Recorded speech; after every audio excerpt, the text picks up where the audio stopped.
হয় চাওক, শিৱসাগৰৰ নাজিৰা সমষ্টিত এতিয়া বানে লৈছে ভয়াৱহ পৰিস্থিতি। আৰু এতিয়া মই বৰ্তমান উপস্থিত আছো শিৱসাগৰৰ নাজিৰা মেজেঙা কেতেকীবাৰীত উপস্থিত আছো।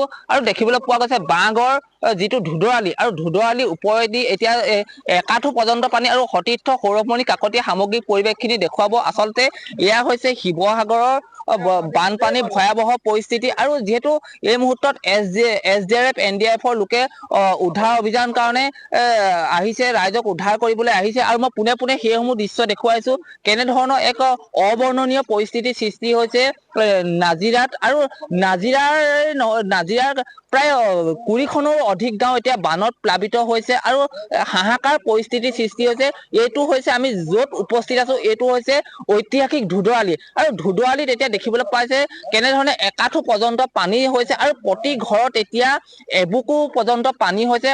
আৰু যিহেতু প্ৰশাসনৰ লোকে উদ্ধাৰ অভিযান চলাইছে যদিও, কিন্তু দেখিবলৈ পোৱা গৈছে প্ৰশাসনৰ লোকে উদ্ধাৰ অভিযান চলাইছে যদিও কিন্তু ৰিলিফ দিয়াৰ ক্ষেত্ৰত কিন্তু কোনো ধৰণৰ ব্যৱস্থা গ্ৰহণ কৰা নাই। আৰু এটা কথা ক'ব লাগিব, যিহেতু আমি বাঁহগড় যিটো ৰেল আলি আছে, আৰু ৰেল আলিৰ ওপৰেদি পানী বৈছে, আৰু দিখৌ নামদাং প্ৰতিখন নদীয়ে এতিয়া বাঢ়নি পানীয়ে এতিয়া ভয়ংকৰ ৰূপ লোৱা দেখিবলৈ পোৱা গৈছে। আৰু এই মুহূৰ্তত সৌৰভমণি কাকতিয়ে দেখুৱাইছে আচলতে বানৰ অবৰ্ণনীয় পৰিস্থিতি। যিহেতু কালিৰ পৰা বানত প্লাবিত হৈ আছে বহু গাঁও, নামদাঙৰ নৈ, দিখৌ নৈ একে ধৰি প্ৰতিখন নৈ এতিয়া ফেনে ফুটুকাৰে বাঢ়ি পৰাৰ ফলত এতিয়া যাতায়াত ব্যাহত হোৱাও দেখিবলৈ পোৱা গৈছে।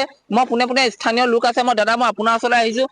আপোনালোক কিমানখন গাঁও এতিয়া বানত প্লাবিত হৈ আছে? আমাৰ এতিয়া 7খন গাঁও বৰ্তমান আশে পাশে বানত মানে ডুবি আছে বুলি ক'লেও বেয়া নহয়। কি কি গাঁও? আপোনাৰ সুদুপৰা, মাউত গাঁও, তাৰপিছত আপোনাৰ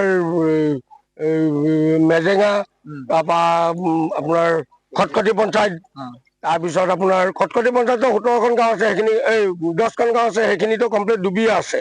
প্লাছ গেলেকী অঞ্চলটো আশে পাশে মানে অন্তত ধৰি লওক 100ৰ ওপৰ গাঁও আছে দেই। এই গাঁওখিনিক বচাবলৈ চেষ্টা কৰক চৰকাৰে। আৰু মই অনুৰোধ কৰোঁ হেমন্ত বিশ্ব শৰ্মা ছাৰক যে আমাক খাদ্যৰ ব্যৱস্থাটো কৰক, কাৰণ আমি বহুত দুখীয়া মানুহ। আমাৰ খাবলৈ হাই আমাৰ চাউল পাতি একে ৰাতিৰ ভিতৰত কমপ্লিট ডুবি গ'ল। এতিয়া আমি মানে কি খাম আৰু কি নাখাম আমি এইটো চিন্তা কৰিছো। আমাৰ সৰু সৰু ল'ৰা ছোৱালী আছে, আমি ষ্টেচনত ৰাখিছো। গতিকে ছাৰ, আপুনি যিকোনো উপায়েৰে আমাক খোৱা ব্যৱস্থাটো কৰক। এনে পাৰ্টি আমাৰ মানুহ চব উদ্ধাৰ কৰি আছে, এজন এজনকে আনি আছে। এতিয়া যিমান পাৰে আমাক খোৱা ব্যৱস্থাটো কৰক, নহ'লে আমি আৰু এটা কথা জানিব পাৰিছো, যিহেতু বাঁহগড় যিটো ৰেল আলি আছে, ৰেল আলিৰ ওপৰেদি এতিয়া পানী বাগৰিছে, যে ৰেলৰ যাতায়াত কোনো ব্যাহত হৈ পৰিছে। উজনি নামনিত কমপ্লিট বন্ধ হৈ গৈছে। ৰেল লাইন কমপ্লিট ভাঙি গৈছে। বৰদল সমষ্টি, আমাৰ নাজিৰা সমষ্টিৰ বৰদলত কমপ্লিট ৰেল লাইন ভাঙি পেলাই পানী বাগৰিছে। মই আপোনাৰ ওচৰলৈ আহিছো, আৰু যিহেতু দেখিবলৈ পোৱা গৈছে প্ৰায় বহু গাঁও এতিয়া বানত ডুব গৈ আছে। খোৱা বোৱা ক্ষেত্ৰত প্ৰশাসনৰ লোকে যেনেধৰণে ব্যৱস্থা গ্ৰহণ কৰিবলৈ এতিয়ালৈকে কৰা নাই বুলি কৈছে। কি আহ্বান জনাব চৰকাৰক? নহয়, আমি চৰকাৰক আহ্বান জনাও যে আমাক একো নালাগে, আমাক খোৱা বোৱাটো সুবিধা কৰি দিব লাগে অলপ। যিকেইদিন পানী থাকে, মানে বানপানী থাকে, এতিয়া এনেকুৱা এটা পৰিস্থিতি হৈছে মানুহৰ মানে কি, মানুহ বাচিলে খোৱা বোৱাৰ ওপৰতে বাচিব। এতিয়া মানুহ বচাৰ মানে কোনো হেৰি নাইকিয়া হৈছে আমাৰ। মানুহ যদি আমি ক'ৰবাত বাচিবলগীয়া হয়, মানুহ বাচিলে মানে আমি মানে খোৱা বোৱাৰ ওপৰতে বাচিব পাৰিম ন। এতিয়া এনেকুৱা অৱস্থাত আমি ষ্টেচনত আহি আছোহি, কোনো এজন মানে চৰকাৰী বিষয়া নাই আমাক খবৰ ল'বলৈ অহা নাই। কি নৈ পানী বাঢ়িছে? আমাৰ নামদাংখন বাঢ়িছে, গড়খাই বাঢ়িছে, দিখৌখন বাঢ়িছে, কেইবাখনো নৈ একেলগত খুন্দি উঠিছে। মানে পাহাৰৰ পানীও আহিছে। পশুধনসমূহ ক'ত আছে? আমাৰ পশুধন ঘৰৰ ভিতৰত আছে। ঘৰৰ ভিতৰত আছে। সেইখিনি যদি উলিয়াই দিয়ে, মোৰ এজনীয়ে আছে, সেইখিনি উলিয়াই দিবলৈ মই অনুৰোধ কৰিছো। মানে মোৰ 7জনী আছে দেই। নিশ্চিতভাৱে ক'ব লাগিব, এয়াই হৈছে বানপীড়িত ৰাইজৰ দুখ দুৰ্দশা। আমি কৈছোৱে, যিহেতু যিটো ৰেল পথ আৰু উজনি নামনি ৰেলো এতিয়া ব্যাহত হৈ পৰিছে, যিহেতু ৰেল লাইনৰ ওপৰেদিয়ে পানী বাগৰিছে। আৰু যিহেতু প্ৰশাসনৰ লোকে এইসকল লোকক ৰিলিফ দিয়াৰ ক্ষেত্ৰত যি ব্যৱস্থা গ্ৰহণ কৰিব লাগে, এতিয়ালৈকে কোনো ধৰণৰ ব্যৱস্থা গ্ৰহণ কৰা নাই। এতিয়াও দেখিবলৈ পোৱা গৈছে ধুদৰালিত একঁকাল পৰ্যন্ত পানী। সৌৰভমণিয়ে দেখুৱাব সামগ্ৰিক পৰিৱেশখিনি। আৰু SDRF NDRFৰ লোকে উদ্ধাৰ অভিযান চলাই আছেহি।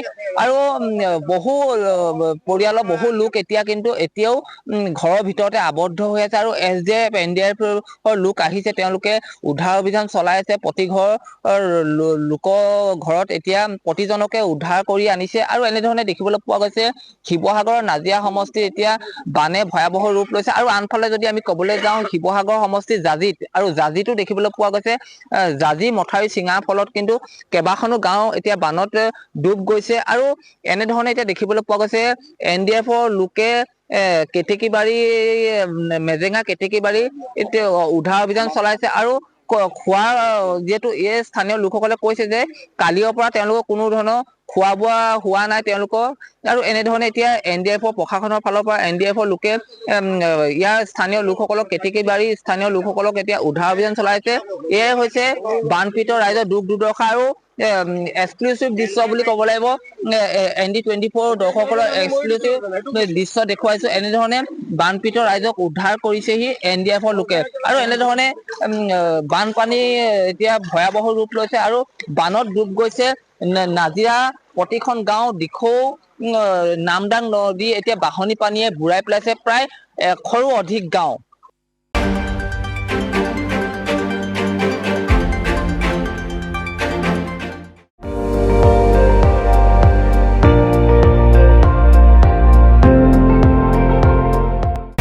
আপুনি চাই আছে ND24 সৰ্বশ্ৰেষ্ঠ নহয় সৰ্বোত্তমৰ দৌৰত